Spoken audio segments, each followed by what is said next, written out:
یسوع مسیح کے نام میں آپ کی سلامتی ہو۔ آج کے اس موضوع میں ہم سامریوں کی بابت سیکھیں گے کہ سامری کون لوگ تھے اور اس مذہب کا آغاز کب سے ہوا، سامری کیا عقیدہ رکھتے تھے اور یہودیوں اور سامریوں کے درمیان نفرت اور اختلاف کی وجہ کیا تھی۔ 722 قبل از مسیح میں اسرائیل میں سامریہ کا بادشاہ ایلا کا بیٹا ہوسیہ تھا۔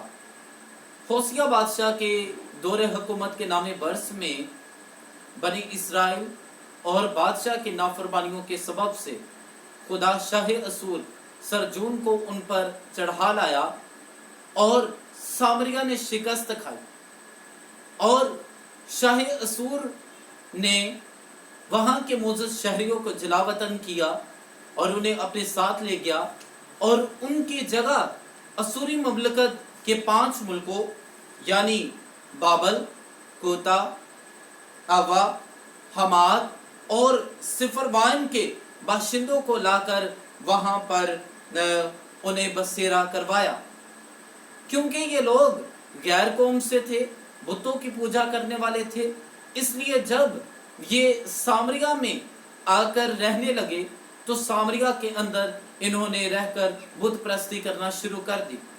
خدا کیونکہ غیور خدا ہے اور خدا کا غضب ان پر نازل ہوا، اور خدا نے شیروں کو ان کے درمیان بھیجا۔ شیروں نے ان پر حملہ کیا اور ان میں سے بعض کو مار دیا۔ شیروں کے ڈر اور خوف کے سبب سے انہوں نے ایک کاہن کی مدد لیتے ہوئے خدا کی عبادت کرنا سیکھا، اور یہوہ خدا کی وہ عبادت کرنے لگے۔ لیکن خدا پرستی کی طرف تو وہ آئے، لیکن اپنی بت پرستی کو انہوں نے ترک نہ کیا۔ وہ خدا کی عبادت بھی کرتے تھے اور بت پرستی کو بھی انہوں نے نہ چھوڑا۔ اس سبب سے ایک مخلوط مذہب وجود میں آیا جو سامریہ کا خاص مذہب بن گیا۔ اس بات کا ذکر ہمیں بائبل مقدس میں سلاطین کی دوسری کتاب کے 17ویں باب کے اندر ملتا ہے، اور یوں یہودیوں اور سامریوں کے درمیان اختلافات بڑھتے گئے، اور تقریباً 200 قبل از مسیح میں یہودیوں اور سامریوں میں مکمل طور پر علیحدگی ہو گئی۔ یہودی لوگ سامریوں کو غیر قوم نہیں بلکہ بدعتی سمجھتے تھے، اور ان کے ایمان میں سے بہت ساری باتوں میں متفق بھی تھے۔ سامری لوگ 6 باتوں پر خاص طور پر ایمان رکھتے تھے۔ پہلی بات، خدا واحد پر ایمان رکھتے تھے۔ دوسری، صرف مقدس موسیٰ کو ہی نبی مانتے تھے۔